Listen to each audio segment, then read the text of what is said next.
These teenage sisters believe they're haunted by a poltergeist. I was going to ask the same question as I asked earlier. How many voices are there? 600. 600 the voices. I know the joke. How many really are there, Margaret? I think so far we've had 10 Three. sensible voices, but the rest of the names are absolute rubbish.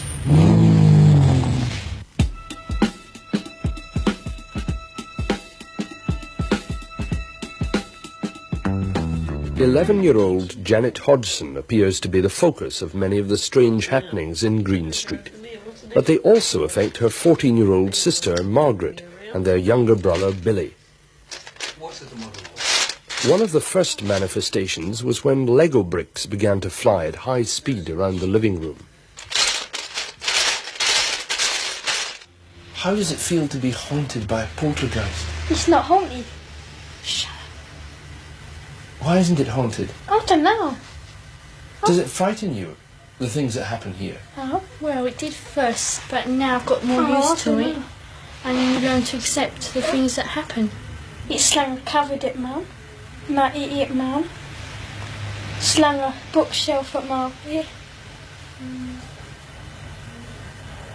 Have you tried telling it to go away? Yes, Yeah, many no times. answer, nothing. And what does it reply? No, it won't. It'll stay another 6-7 years. The local police could find no explanation for the knocking either. They were even more baffled when two of their beat constables reported seeing an armchair levitate across the Hodgsons' living room. It came off the floor, or maybe a half-inch, I should say, and I saw it slide off to the right, about 3.5 to 4 feet before it came to rest.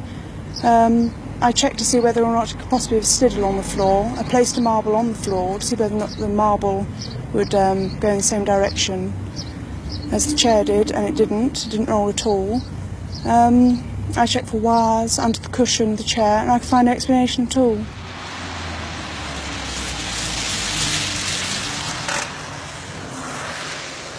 Maurice Gross is an electronics engineer and an investigator for the Society for Psychical Research.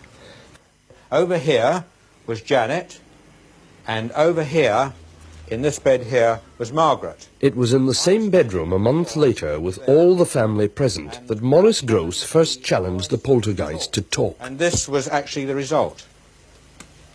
You'll hear here the whistling first of all, and then the barking. And here is this noise.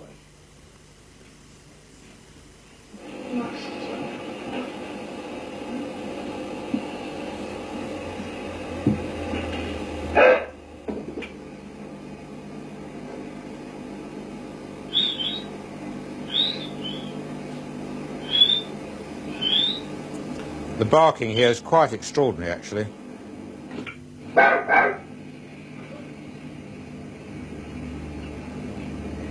We got a dog in here. I then said to it, I then, as I said on the tape here, I then said to it, if you can whistle and bark and groan, then you can talk. And I asked it to actually say my name. Oh, Johnny. Well, just a minute. Right, we'll try again. I want you to call out my name.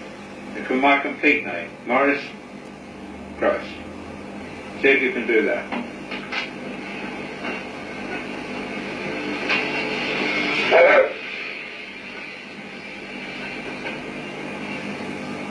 Hello.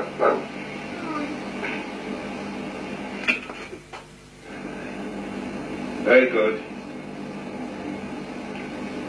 Let me hear you say my name again. Come on, let me hear you say my name. Come on, my name's Morris. Let me hear you say it. Morris. Now that was the first time we heard the voice, and since then we've been hearing it again and again, and it's been getting louder and louder. What about the voices? When did the voices start? December 12th. December the 12th. Yes. And how did this start? Well, one night Mr. Grove was talking about it about 8:30. He said, all we need now is the voices to talk. And that night I went to bed and can't remember exactly what happened.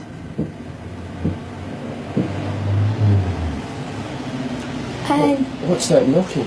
yeah, Can hear it now. I was doing that yesterday morning, and Peggy was on her own, so she come in to us, because it wasn't her. She come in. We sat together and we heard it, and I counted how many knocks, and there was 14 altogether, and it's doing it again now. That was 3 knocks just now. Yes, it goes in 3s and 2s. how we first got contacted, this was when Mr. Grove said, if there's anyone there, knock twice with yes, and if not, one for no. I wonder if we did that now, whether it would answer. Is anybody there?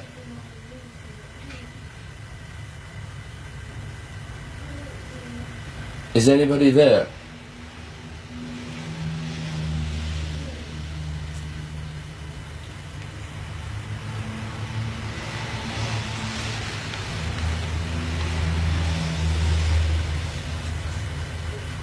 Nothing.